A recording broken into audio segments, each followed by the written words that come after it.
Alright, so welcome back to Brew, everybody. So for this video, let's explain how the potions work and how the creatures work. We'll also talk a little bit about how these Scorch tokens over here work as well, since some of the cards do work with, obviously, Scorching, and it's something I didn't really talk about in the How to Play video anyways. So the first one here, this potion. Now there's 7 different potions here in the game. That means there's 7 different abilities, 7 different abilities for potions in this game.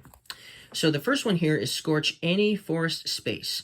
So when you decide to drink this potion, you just simply scorch any empty forest space of your choice. So if you decided that's what you wanted to scorch, that's what this potion does.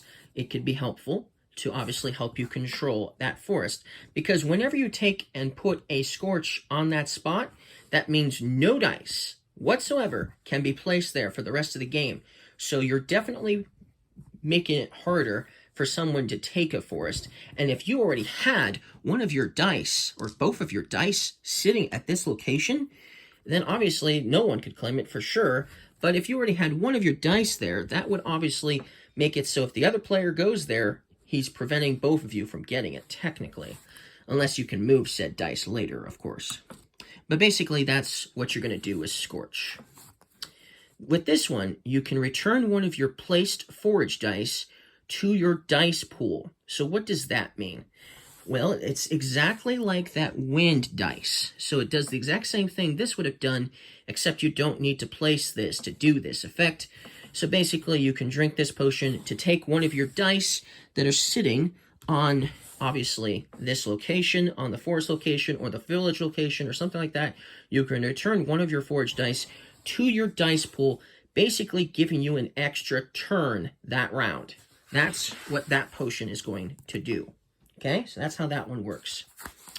Okay, this one is you can change one of your unplaced dice to any face. So if you have some dice you haven't yet placed yet, and you don't like what you've got, maybe they're both the same dice or something, but you don't like what you have, you can change any of your unplaced dice to any face. So now I can change it to that if I want to, that's what I needed. And I say any dice. So if you haven't placed your element dices yet, and you don't like this fire symbol, it's just not going to do you any good, and you would rather get lots of resources, you could change it to this to obviously help you get lots of ingredients, for instance. So basically, it's any of your dice that you haven't placed. That's what this potion does. This one will allow you to remove a placed element dice. Let's say, for instance, there was this here. You already had one of your dice here earlier, and there's this Scorch token here. Well, you can't claim this forest, obviously, because of this element dice.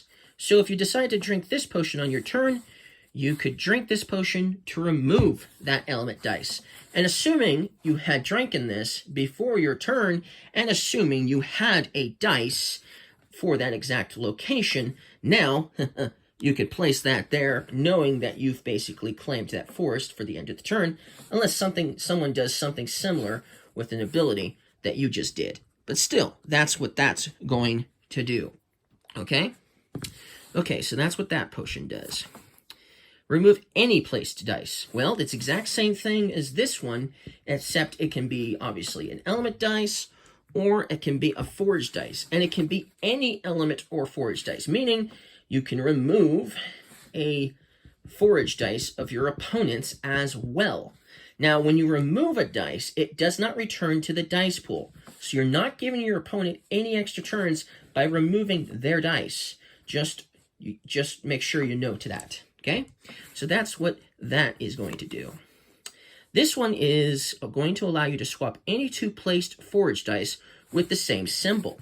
So let's say, for instance, we had, and don't mind the symbols not matching on the actual locations right now, but let's say we had something like this, for instance, and it was more like this. Let's say you wanted to claim this forest, but you can't because this is here. So that means he's blocked you from claiming this forest. If you had this potion, for instance, then you could just simply swap them out if they're exactly the same symbol. So like this and this, allowing you to obviously claim this forest now. Of course, that makes it so now this opponent possibly could claim this forest later down the road, but still, it allows you, it helps you out some way, somewhat, a little bit, depending on where dice are, and if you have matching symbols, meaning matching symbols and obviously opponents matching symbols for that matter. So that's basically how that one's going to do. And then this one will allow you to place an extra dice this turn. So that's what this one will allow you to do. So basically, instead of placing 1 dice this turn, if you drink this potion, you're placing 2 dice this turn. But if you do place 2 dice this turn, then you're basically losing a turn for the round, technically, because now you'll have less dice for that round to utilize because you've used 2 dice in 1 turn. So make a mental note that you'll have less turns than everybody else if this is a potion that you drink. And that's all of the potions and what they do. Cool, right? So let's continue on shortly here with, obviously, these creature cards. We'll continue on with them in the next video.